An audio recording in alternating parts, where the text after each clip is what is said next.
Hi, it's time for another verb of the day, and today's verb is play. Let's take a look at some of the definitions of the word play.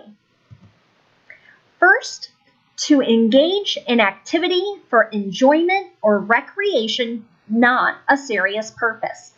Typically, when we think of this verb, we think of children and how much they like this activity and the many ways in which they play. The second definition is to engage in a sport, game, or activity. This is not limited to children. Adults play sports. Maybe you're playing cards to fill your days. The third definition is to perform on or as if you were on a stage. So we might think about live theater. Many times, if they don't consist of a lot of music, we call those plays as well. And the fourth definition that we're going to look at first is to perform music on an instrument. So I know some of my former students are very talented musicians, so we'll be looking at some example sentences that talk about different instruments. Play is a regular verb. To make the progressive form, we're just going to add ing. Because this word is ending in a vowel sound, we're not doubling the Y.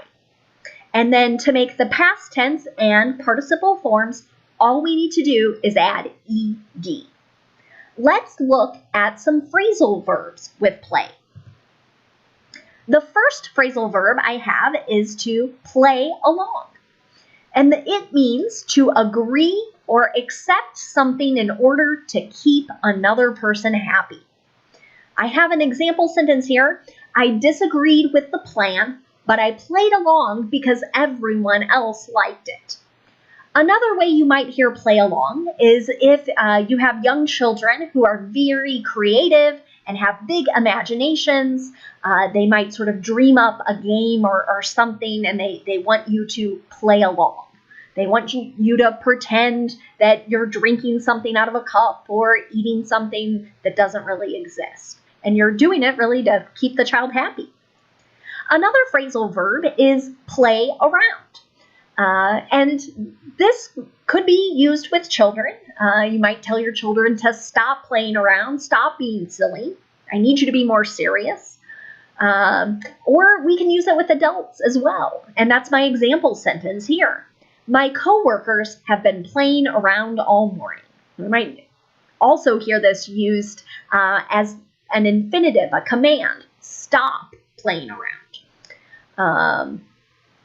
Another phrasal verb you might hear is to play something back. And what you're doing there is watching or listening to something you've already recorded, maybe on your cell phone.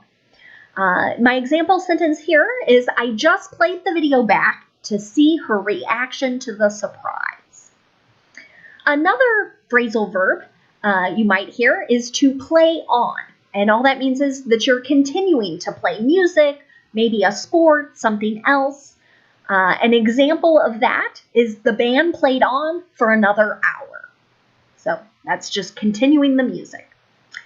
The final phrasal verb I have, I've actually combined two together because their meanings are very close.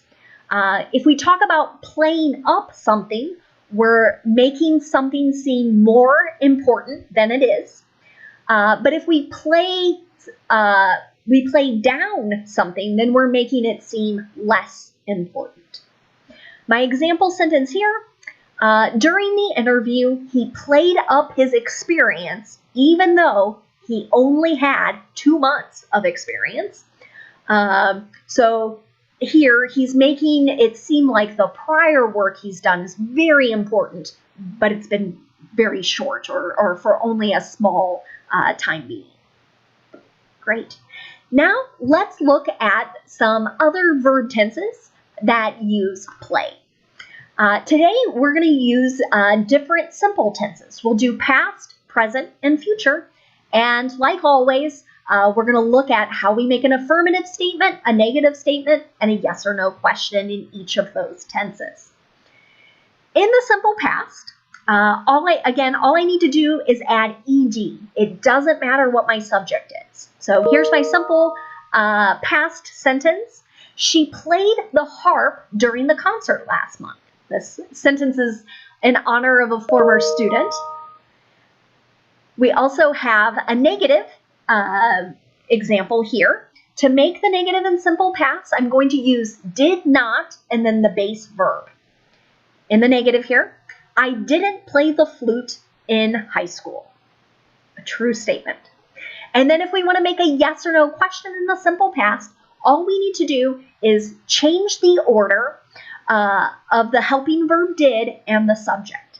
Did you play the piano when you were younger? Okay. Now let's look at the simple present.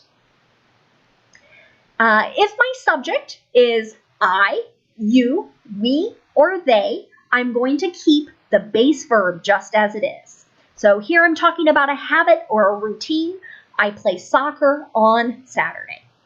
But if my subject changes to one woman, one man, one thing, then I need to add an S to the base verb in the simple present affirmative. She plays soccer on Saturday. If we're going to make negative statements in the simple present, we're going to use don't and the base verb with the subjects I, you, we, and they. And then we'll use does not and the base verb with the subjects he, she, or it. Here are two examples. You don't play tennis regularly. He doesn't play tennis regularly. And if we want to make a question in the simple present, we're going to change the order of our helping verb do or does and the subject. Do they play basketball? Does she play basketball? Finally, let's look at the simple future. We can make the simple future using will and a base verb, or with a form of be, going to, and the base verb. And I'm going to give you an example of each in the affirmative, negative, and with a yes or no question. First, let's look at the affirmative. I will play along with her game.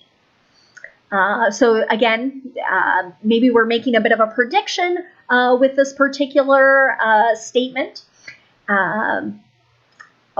It could be a fact as well, as I think about that. I'm going to play along with her game. It's going to have about the same meaning there. But it could also be describing my plan.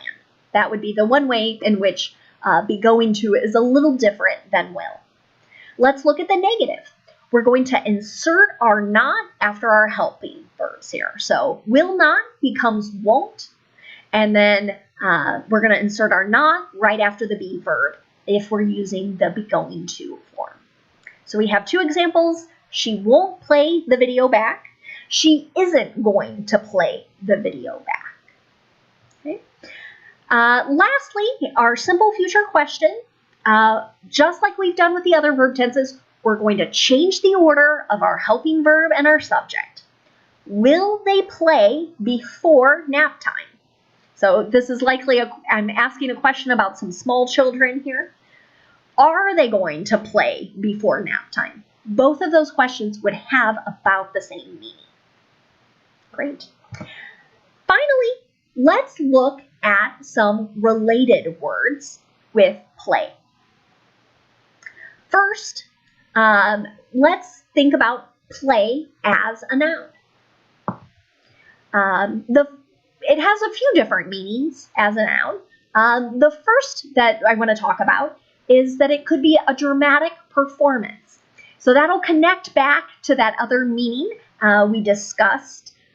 We might talk about somebody playing a character. That would be the verb form there, playing a character. But then when we talk about the actual thing that we're watching, that is the noun form here, play. So my example sentence here, Shakespeare's plays are still popular 400 years later.